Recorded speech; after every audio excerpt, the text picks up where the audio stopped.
mayamang kakambal na lalawigan sa ilagang bahagi ng isla ng Mindoro.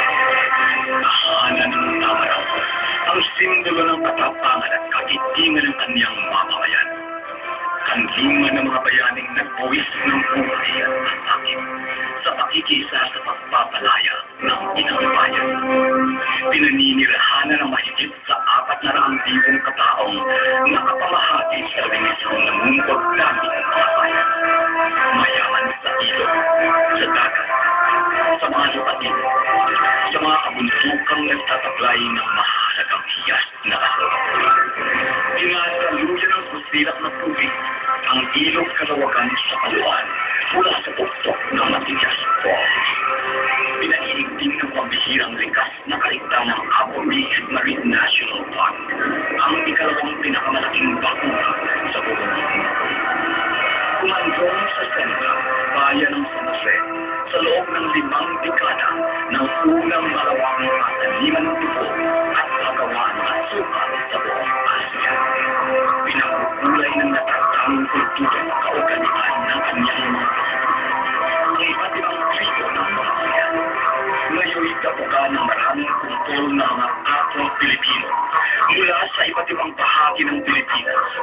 Bawat isa'y nagtataglay ng natatanging kaugalian at kasinahan.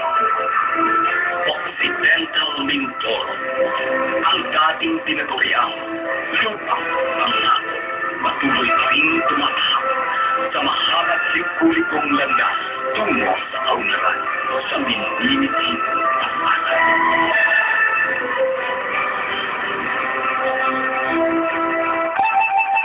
Pansamantala natin tunghayan ang makukulay na dahon ng ating nakatipas.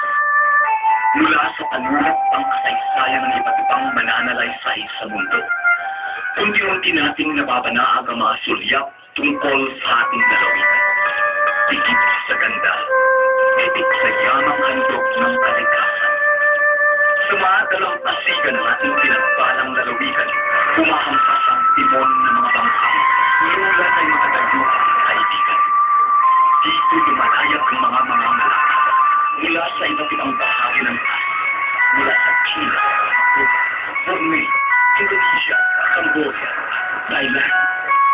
Daladalay mga mamahaling kasuotan at kakamitan, kapalit ng ating mga pagkip, bulok, at marami pang likas na yamang sagana sa ating isla.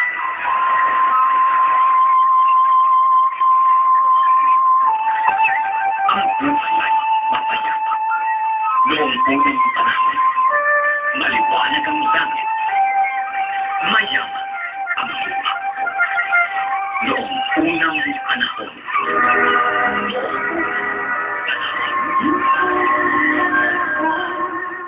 ang langit pusay, magkalapit halos na kanatuwa.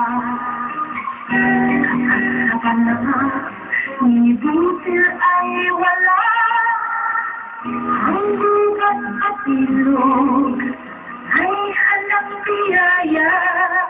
Nung unang panahon, ang sikat na lang ay nagpapalago sa mga halaman. Bakit kaya ngayon kay